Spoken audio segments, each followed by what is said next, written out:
नमस्कार दोस्तों, स्वागत है आपका मेरे चैनल कॉमिक्स लाइफ में। शुरू करते हैं मनोज कॉमिक्स की एक और मज़ेदार कॉमिक्स, 2 फुट की राजकुमारी।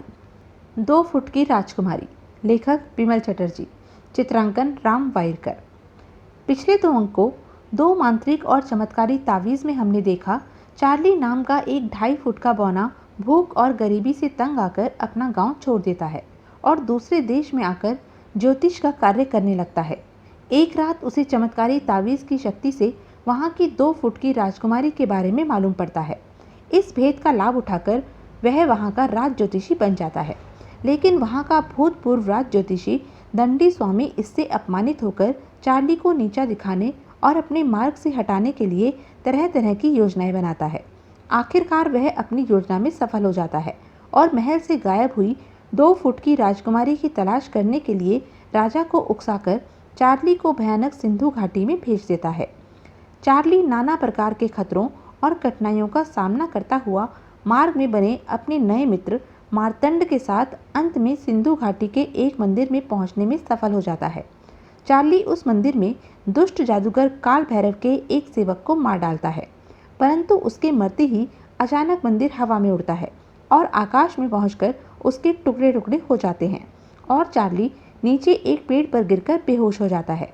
जब उसे होश आता है तो वह अपने आप को वृक्ष की टहनियों में अटके पाता है, लेकिन तभी वृक्ष के नीचे बैठे 2 बंदर किसी शक्ल वाले जानवरों की आवाज़ें सुनकर चार्ली नीचे झांकता है और फिसलकर उनके ऊपर गिर पड़ता है।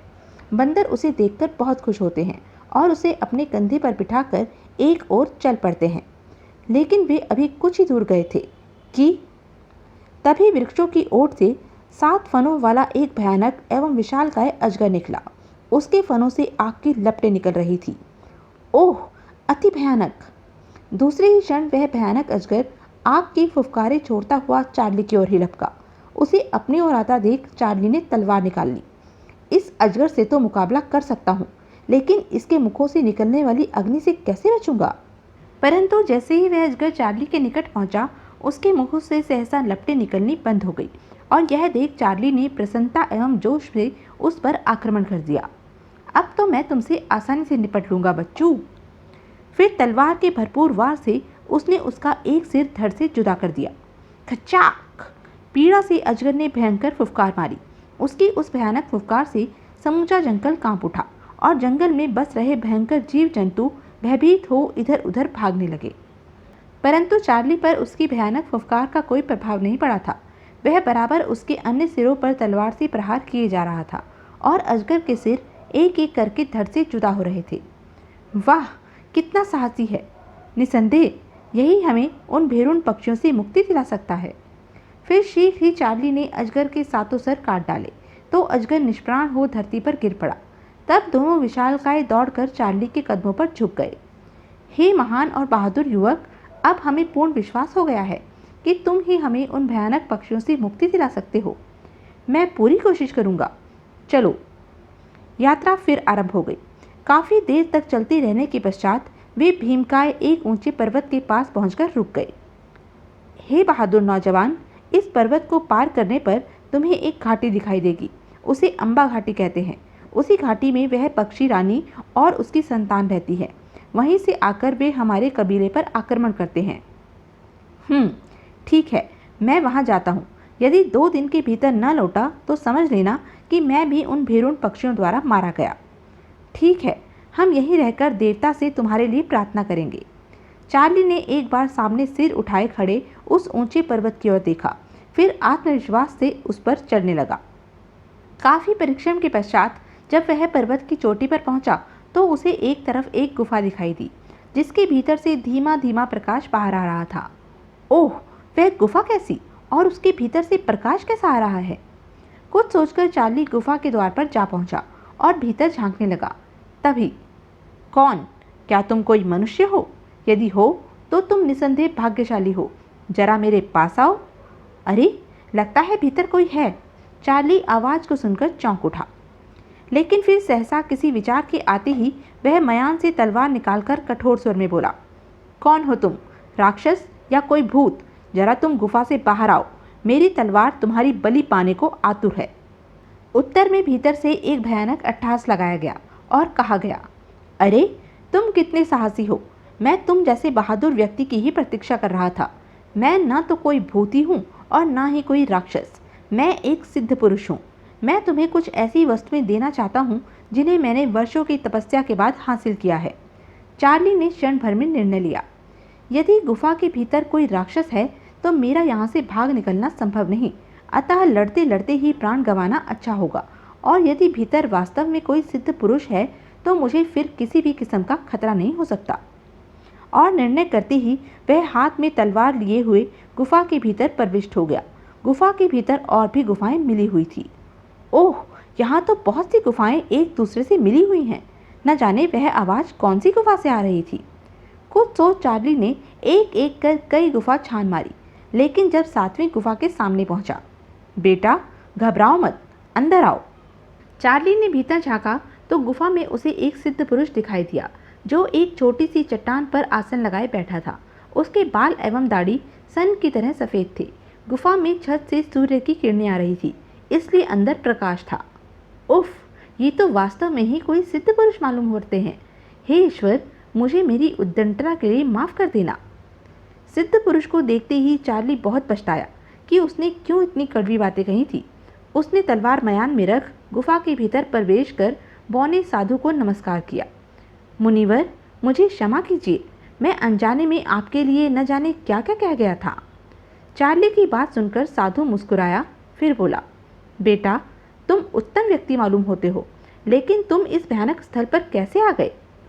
मुनिवर, मेरे एक साथी मार्तंड को, जो सिंधु घाटी के भूतपूर्व पुजारी का पुत्र है, अम्बा घाटी के भेरुंड पक्षी उठा लाए हैं।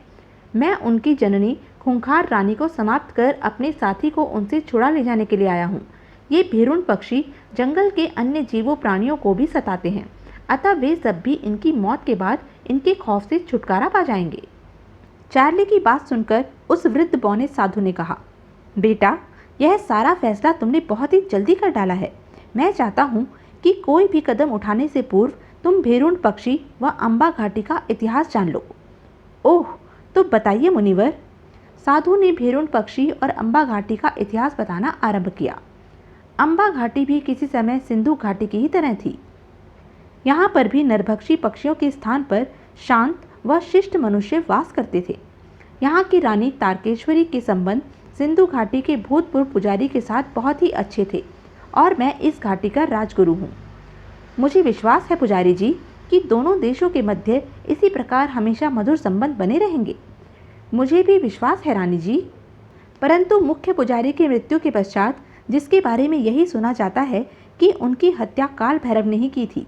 काल भैरव ने षड्यंत्र कर उनके पुत्र को अपने मार्ग से हटा मुख्य पुजारी का स्थान खुद ग्रहण कर लिया।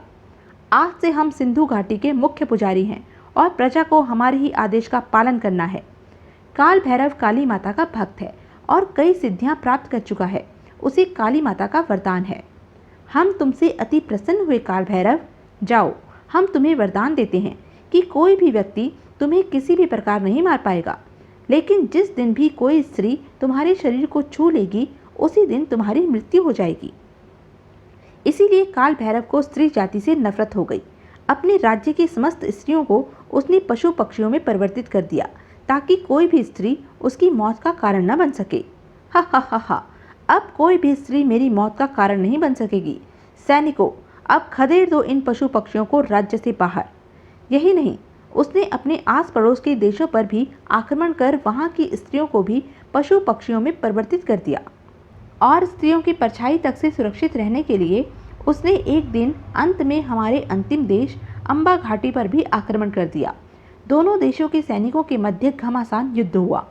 उफ, आह, हा हा हा हा, लेकिन अंततः जीत काल भैरव की ही हुई।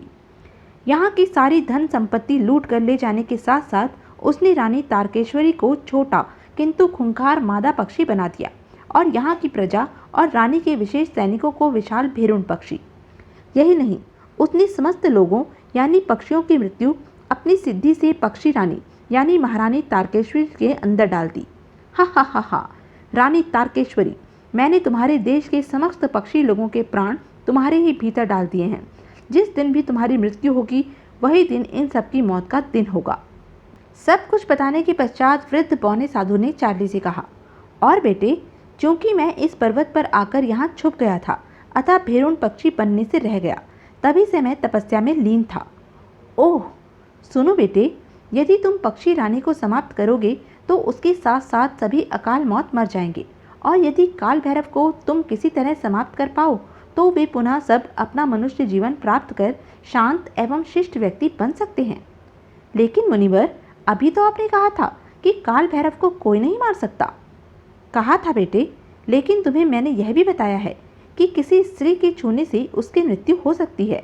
अब यह तुम्हारा काम है कि तुम किस तरह किसी स्त्री को उसके निकट पहुंचाते हो। मैं अब सब कुछ समझ गया मुनिवर। अब मुझे आज्ञा दीजिए ताकि मैं सिंधु घाटी पहुंचकर काल भैरव को समाप्त करने का यत्न करूं। तब साधु ने अपने बगल में पड़े झोले में से एक छोटी सी डिबिया निकालकर चार्ली की ओर बढ़ाते हुए कहा, जरूर जाओ बेटा, मेरा आशीर्वाद तुम्हारे साथ है, लेकिन इस डिबिया को अपने साथ लेते जाओ। यह अद्भुत चमत्कार मैंने वर्षों की तपस्या के बाद प्राप्त किया है, लेकिन अब यह मेरे लिए बेकार है। मैं न केवल 80 साल का बूढ़ा हो चुका हूँ, बल्कि आज रात आकाश में चंद्रमा के उदय होते ही मेरी मृत्यु हो जाएगी। तो यह थी अब तक की कहानी। आगे की कहानी जानने के लिए बने रहें मेरे साथ। और हाँ, मेरे चैनल को लाइक, शेयर और सब्सक्राइब करना ना भूलें। धन्यवाद।